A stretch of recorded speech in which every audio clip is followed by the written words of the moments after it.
जय हिंद प्यारे दोस्तों। आज मैं आप लोगों के लिए एक जबरदस्त कॉन्सेप्ट लेकर के आ गया हूँ मेंसुरेशन का, जो कि एसएससी सीजीएल 2025 में पूछा गया क्वेश्चन है। इसमें क्या होता है, हम लोगों को हेमिस्फीयर के अंदर स्फीयर डाल करके एक आकृति दी जाती है, जिसमें हम लोगों को हेमिस्फीयर की त्रिज्या निकालने को हम लोगों को क्वेश्चन पूछा जाता है। ये पूरा एक कॉन्सेप्ट है, पूरा कॉन्सेप्ट आज हम लोग इस रील्स में डिस्कस करेंगे।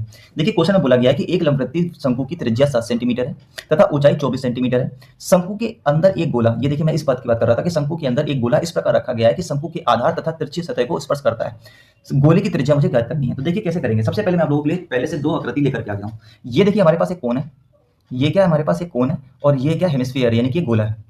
ये क्या है, गोला। तो हेमिस्फीयर के अंदर गोला इस तरीके से रखा जाता है, ठीक है। अब क्या होगा, अगर हम इसके पार्ट्स आकृति देखें, यानी कि हम सामने से खड़े होकर के देखें, तो कुछ इस तरीके की हम लोगों के पास फिगर बन के आती है, जिसमें हम लोगों को बोला जाता है कि ये एक ट्रायंगल, ट्रायंगल के अंदर एक सर्कल फिट हो जाता है। कुछ इस तरीके की आकृति अगर हम लोग सामने से देखेंगे तो समझ में आएगा। ये देखिए, ये देखिए, ये हो गया ये आकृति, ये आकृति, और इसको हम लोग इस तरीके से बनाएंगे, और ये देखिए सर्कल। तो कुछ इस तरीके की आकृति हम लोगों के सामने फ्रेम होती है। तो हम क्या करेंगे, इस आकृति से अब हम लोग आगे क्वेश्चन को फॉरवर्ड करेंगे। तो हमसे बोला गया था त्रिज्या इसकी कितनी है, 7 सेंटीमीटर है। मैंने 7 सेंटीमीटर लेट कर लिया, और उसके बाद हमसे बोला गया था इसकी हाइट 24 सेंटीमीटर है। ये मैंने पूरी कंप्लीट 24 सेंटीमीटर मान लिया। अब हमसे बोला गया है कि इस गोले की त्रिज्या बताइए। तो हमने क्या कर लिया, गोले की त्रिज्या थोड़ी देर के लिए ए मान लिया कि ये गोले की त्रिज्या ए है।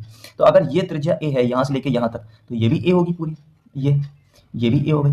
और हमको पूरी कंप्लीट 24 दी थी, और नीचे ए है, तो ये वाली जो हमारी साइड बची वो कितनी बची, 24 माइनस ए, 24 माइनस ए, ये साइड बची। तो अब देखिए क्या करेंगे, अब यहाँ पर हम लोग क्या लगाते हैं, सिमिलरिटी का कॉन्सेप्ट लगाते हैं। देखो सिमिलरिटी कैसे लग रही है, मुझे बताइए। अगर एक त्रिभुज है और यहाँ पर सर्कल फिट है, तो यहाँ पर ये क्या होगा, 90 डिग्री फ्रेम होगा।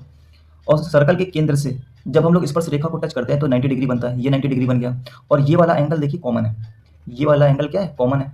तो ये यहाँ से हम लोग बोल सकते हैं कि ये दोनों त्रिभुज कैसे हैं, आपके सिमिलरिटी है। तो यानी कि दोनों त्रिभुज क्या है, समरूप त्रिभुज है। तो अब हम लोग क्या लगाते हैं, सबसे पहले छोटे वाले त्रिभुज में देखिए, तो ये वाला जो कॉमन ट्रायंगल यानी जो कॉमन है, इसके सामने त्रिभुज साइड कितनी है, ए। अब इसी में बड़े वाले की तरफ देख लीजिए, इसमें सबसे बड़ी साइड कितनी है, 7। अब इसके बाद हमको क्या पता है, देखिए इसमें 90 डिग्री के सामने ये साइड कितनी हो जाएगी, ये पूरी कंप्लीट हो जाएगी। 24 7 25 का क्या होता है, ट्रिपलेट। तो ये साइड हो गई पूरी 25, हमको पता चल गई। तो इसका जो साइड होगी 25। तो इसमें देखिए अब पहले क्या करते हैं, छोटे वाले में। तो छोटे वाले में 90 डिग्री के सामने क्या होगी, छोटे वाले त्रिभुज में 90 डिग्री के सामने क्या होगी, 24 माइनस ए। तो ये हो गया 24 माइनस ए। इसी तरीके से अगर हम लोग देखे जाए बड़े वाले त्रिभुज में, तो 90 डिग्री के सामने क्या है, 25।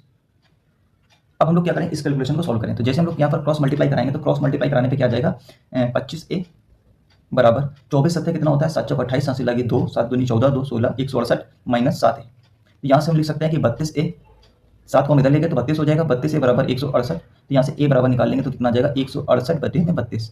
तो हम इसको किससे कट कर दें, 8 से कट कर दें। तो 8 से कट करेंगे तो कितना आ जाएगा, 8 दूनी 16, 8 एकम 8, 8 चौको 32, 4 21 बटे 4, 21 बटे 4 को हम क्या लिख सकते हैं, 5 चौको 20, यानी कि 5.25, 5.25 सेंटीमीटर इसका क्या हो गया, करेक्ट आंसर। आई थिंक ये इसका राइट आंसर है, 5.25। किस ऑप्शन में दिख रहा है, ए ऑप्शन में दिख रहा है। आई थिंक मैं आपको पूरा कॉन्सेप्ट अच्छे से समझा पाया हूँ। अगर आपको कॉन्सेप्ट अच्छा लगे तो वीडियो को लाइक कर देना, सभी दोस्तों तक शेयर जरूर कर